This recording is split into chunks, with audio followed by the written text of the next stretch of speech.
मुद्दे में आप सभी का बहुत बहुत स्वागत है। आपके साथ हूं मैं रुबिका लियाकत। आज हम ये सवाल उठा रहे हैं कि क्या इस देश की सबसे पुरानी पार्टी कांग्रेस और दिल्ली में शासन कर रही आम आदमी पार्टी के मुख्यमंत्री अरविंद केजरीवाल, ये दोनों ही वही जुबान बोल रहे हैं जो पाकिस्तान बोल रहा है। अरविंद केजरीवाल को लेकर हम ये सवाल इसलिए उठा रहे हैं क्योंकि उन्होंने पाकिस्तान के खिलाफ किए गए सर्जिकल स्ट्राइक पर सवाल उठाए हैं। केजरीवाल ने बड़ी होशियारी से पाकिस्तान और कुछ विदेशी मीडिया के प्रोपेगेंडा को कल हवा दी और सर्जिकल स्ट्राइक के सबूत मांग दिए।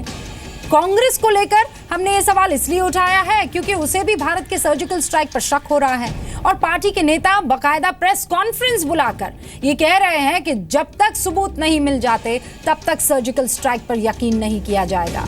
आज कांग्रेस और केजरीवाल ऐसे वक्त में दुश्मन पर हमले और हमलों का सबूत मांग रहे हैं जब इटावा में शहीद नितिन यादव का अंतिम संस्कार किया जा रहा है। हम चाहते हैं कि सिर्फ 24 साल की उम्र में सीने पर गोली खाकर दुश्मन को भगाने के लिए मजबूर करने वाले शहीद नितिन के परिवार वाले, उरी में शहीद हुए जवानों के परिवार वाले और शहादत का सम्मान करने वाले इस देश के तमाम लोग हमारे ये कार्यक्रम आज जरूर देखें, हमारी इस बहस में जरूर शामिल हों, हमारे मेहमान के तर्क को बहुत ध्यान से सुने, उन दलीलों को भी ध्यान से सुने जिनके बूते अपने ही देश में अपनी ही सेना के पराक्रम को लेकर सबूत मांगे जा रहे हैं। और फिर इस देश के लोग और जी न्यूज के दर्शक भी ये खुद तय करें कि आखिर सेना पर सवाल उठाकर भारत का अपमान करने की ये मानसिकता कैसी है। एक खास पैनल के साथ आपके सामने हाजिर हो गए हैं हम, लेकिन उससे पहले ये रिपोर्ट।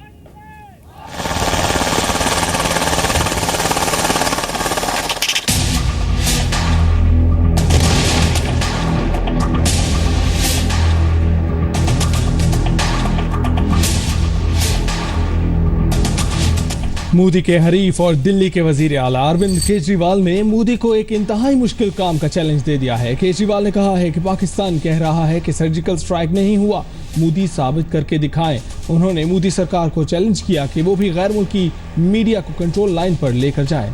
दिल्ली के वजीर आला अरविंद केजरीवाल ने सर्जिकल ऑपरेशन के दावे पर अपने ही तरीके से सवाल उठा दिया। यूनाइटेड नेशंस ने बयान दिया है कि इस तरह की बॉर्डर के ऊपर कोई हरकत नहीं देखी गई। सर, आपने कहा सर्जिकल अटैक पहले भी हुआ करते थे, कभी उसके भी सबूत सामने नहीं आए। पहले कभी सरकार ने डीजीओ को नहीं बोला कि ऐसा करो, ढोल बजाओ, नगाड़ा बजाओ। अगर वो सबूत दे देते तो क्या वो ढोल बजाना नहीं होगा? बहुत अच्छा सवाल है, एक मिनट का जवाब है, फिर आपके सवाल करूंगा मैं।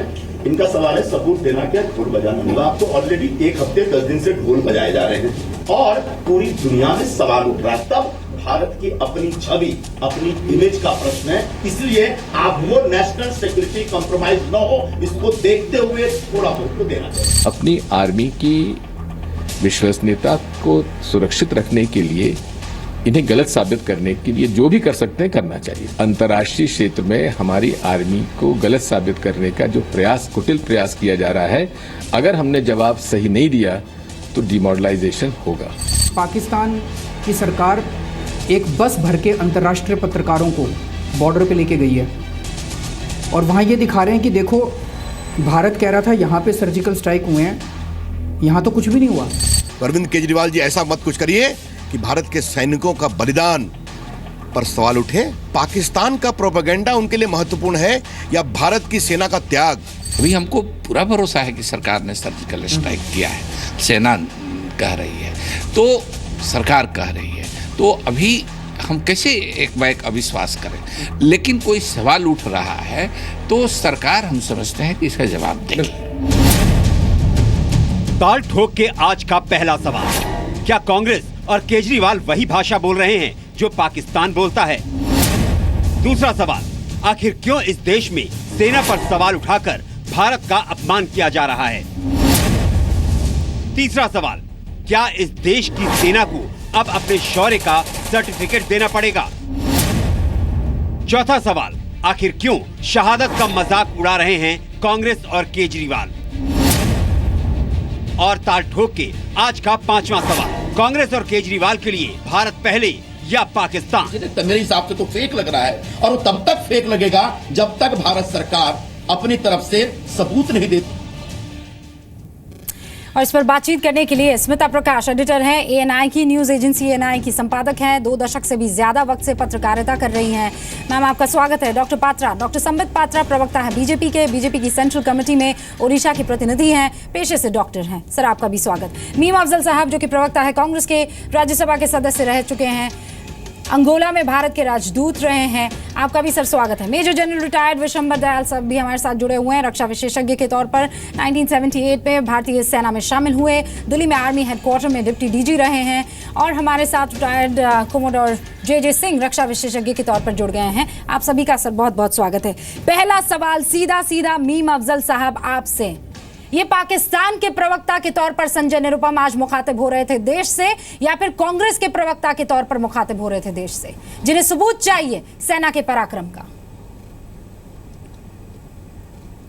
देखिए, सबसे पहले तो मैं कहूँगा कि वो कांग्रेस के प्रवक्ता की हैसियत से नहीं बोल रहे थे, और दूसरे मैं आपकी ये गलतफहमी भी दूर कर दूं कि अगर कोई डिफरेंस ऑफ ओपिनियन रखता है तो उसको एकदम पाकिस्तानी मत करार दिया कीजिए आप। इस देश के अंदर कोई अगर सवाल उठाता है सरकार के ऊपर, और ख़ास तौर पर पाकिस्तान को लेकर के, तो ऐसा लगता है कि जैसे बोलने वाला पाकिस्तानी हो गया। यहाँ तक कि कांग्रेस पार्टी के बारे में आप ये सवाल कर रहे हैं कि क्या पाकिस्तान को सपोर्ट कर रही है कांग्रेस पार्टी? कांग्रेस पार्टी वो है जिसने 3 जंगें पाकिस्तान के साथ लड़ी हैं, मैं कांग्रेस पर जिसने पाकिस्तान को तोड़ने का काम किया है। मैं कांग्रेस पर मैं आपके इस कमेंट पर ना मैं आपकी बात ना आपने कहा है, आप जरा आप अपना पूरा आपने जो कमेंट्री की है उसको गौर से देखिए, आपने जो कमेंट्री दी है पीछे उसको गौर से देखिए।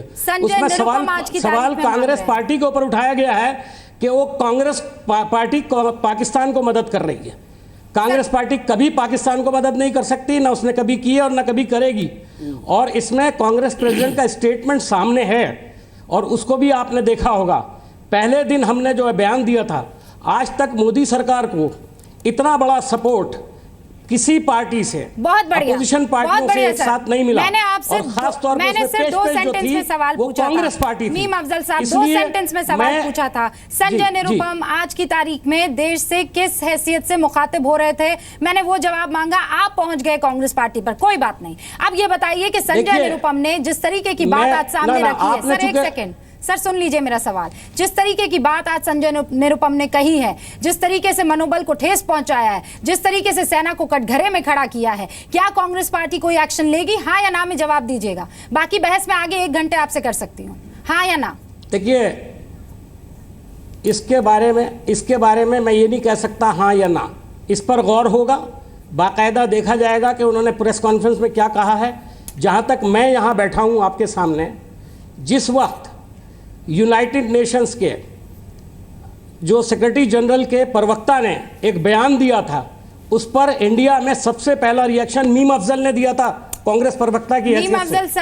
और अकबरुद्दीन को मैंने एंडोर्स किया था कि वो जो कह रहे हैं बिल्कुल ठीक कह रहे हैं। हमने जो एंडोर्स किया था, आज भी हम उसको एंडोर्स करते हैं। और कांग्रेस पार्टी एक बात कहना चाहती है डॉक्टर पात्रा कि मैं आपके इस रवैये को ठीक नहीं समझता हूं कि अगर कांग्रेस पार्टी किसी चीज पर आपसे एतराज करे या सवाल करे, हालांकि हमने नहीं किया है, तो आप उसको पाकिस्तानी करार दे देते हैं। किसने कहा सर? पाकिस्तान जो सबूत मांग रहा है, बैठकर सर मान लीजिए पाकिस्तान जो सबूत मांग रहा है, वही सबूत जब आप मांग रहे हैं तो आप पाकिस्तान के अगेंस्ट खड़े हैं, या आप वाकई पाकिस्तान का कहीं ना कहीं सपोर्ट कर रहे हैं? आप चैनल खोल के देखिए सर, मजाक उड़ा रहे हैं वो हमारा। आपको पता है, आप चैनल खोलिए उनका। डॉक्टर महाराष्ट्र के अंदर, इस देश के महाराष्ट्र के अंदर बाकायदा पोस्टर्स लगाए जा रहे हैं, जिसमें मोदी जी का और पर्रिकर जी की तस्वीरें लगाकर उनको तो इतना परेशान हो गए आप? एक तरह से खिराज अकीदत पेश किया जा रहा है, उनकी बहादुरी के किस्से सुनाए जा रहे हैं। मेरा ये कहना है,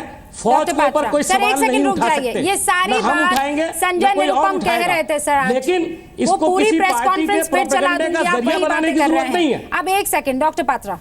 देखिए, आमतौर पे मैं गुस्सा नहीं होता, मगर आज पता नहीं क्यों मन में ऐसी भावनाएं आ रही हैं कि मुझे आज गुस्सा होना चाहिए, गुस्सा रोक नहीं पा रहा हूँ। मीम साहब का मैं बहुत इज्जत करता हूँ, वो भी जानते हैं। और मीम साहब, आज आपके गुस्से होने का दिन नहीं है।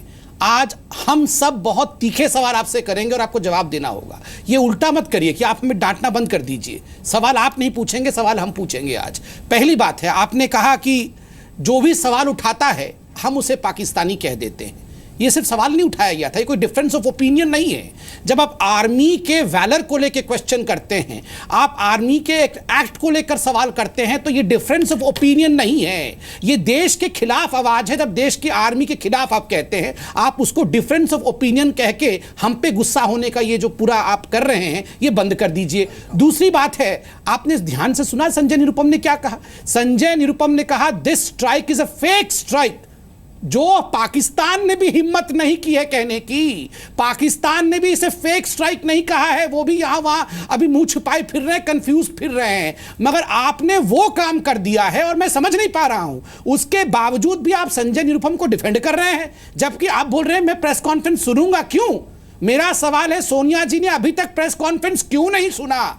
वो प्रेस कॉन्फ्रेंस जिसने हिंदुस्तान को नीचा दिखाने की कोशिश की है, सोनिया जी को, राहुल जी को अभी तक सुन लेना चाहिए था और एक्शन अभी तक ले लेना चाहिए था।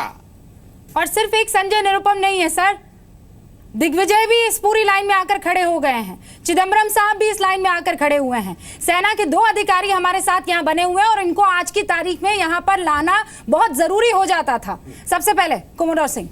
देखिए, सबसे पहले मैं ये बताना चाहता हूं कि ना मैं एनडीए की तरफ से बोल रहा हूं, ना कांग्रेस की तरफ से बोल रहा हूं। एज ए मिलिट्री एनालिस्ट मैं आपको बताना चाहता हूं कि ये फिल्म की शूटिंग नहीं थी, वहां पे कोई डायरेक्टर नहीं होता, वहां पे कोई एक्टर नहीं होते।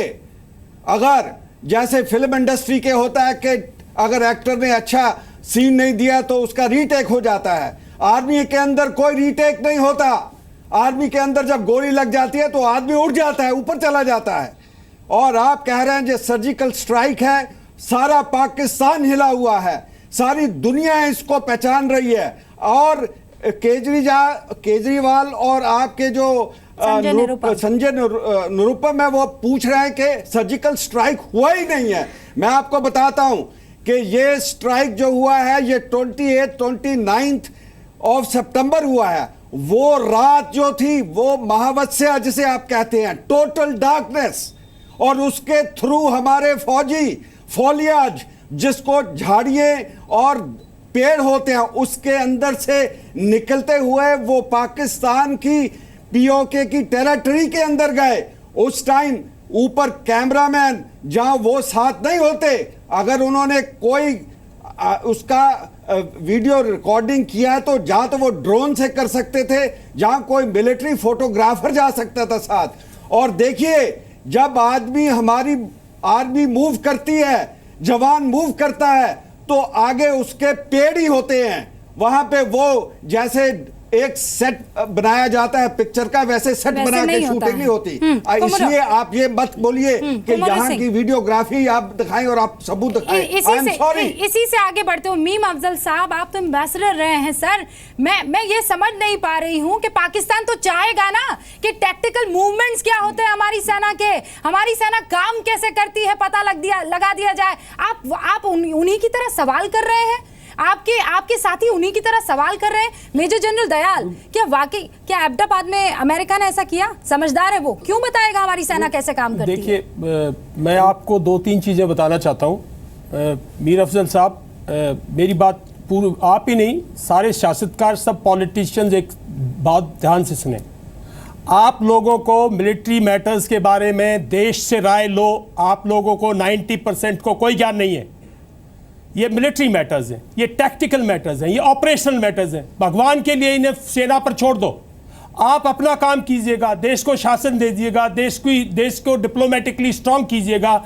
जहां मिलिट्री मैटर्स आएंगे आपको पता होना चाहिए, सन 72, सन 48, सन 47 से आपका जवान निर्भय होकर लड़ा है। सारी दुनिया मानती है आपके जवान की निडरता को। उसके ऑपरेशंस पर किसी को भी, निरुपम जी को, मैं समझता हूं कांग्रेस इतनी जिम्मेवार पार्टी है, कांग्रेस इस देश को, कांग्रेस ने बहुत अच्छा काम किया इस देश के लिए, मैं उनमें से नहीं हूं जो पार्टी पॉलिटिक्स यहाँ करने आया हूं। लेकिन एक उसका सैनिक अगर ये बात करता है कि हमारी सेना, इसका प्रूफ थे, हम कोर्ट में खड़े हैं। इस देश के डायरेक्टर जनरल मिलिट्री ऑपरेशंस ने, चीफ ने स्टेटमेंट नहीं दी। आप कोशिश करिएगा, हमारी सेना की सूझबूझ देखिएगा, आज तक चीफ ने स्टेटमेंट नहीं दी, नॉर्दर्न आर्मी कमांडर ने स्टेटमेंट नहीं दी। भारत की सेना की सीनियर लीडरशिप कितनी समझदार है, और हमारे डीजीएमओ ने एक नपी तुली स्टेटमेंट दी है, बस उसके बाद खत्म। आप क्या हमारी अपनी सेना पर शक करोगे? क्या हम दुनिया को बताएं कि हमारा जवान कैसे रेंगता है? क्या बताएं हम कैसे डिप्लॉय करते हैं? क्या बताएं हम कैसे ऑपरेशन लॉन्च करते हैं? क्या बताएं हम दुनिया को? मैं समझ में नहीं आता कि आज का शासककार ये क्यों नहीं समझता कि इस देश की सेना हर पार्टी पॉलिटिक्स से, हर चीज से उठी हुई है, उसका मनोबल उसकी लीडरशिप से चलता है। आपको मैं बताऊं, मैं एक सैनिक हूं, यही नहीं 37 साल सेना में नहीं गुजारे, पुरखें गुजारी हैं, बाप दादे गुजारे। 65 की वॉर में मेरे फादर की डेथ हुई है, बच्चे फौज में हैं। एक फौज में कोई लीडरशिप को देख के नहीं चलता कि बाहर क्या कर रहे हैं, कौन क्या स्टेटमेंट दे रहा।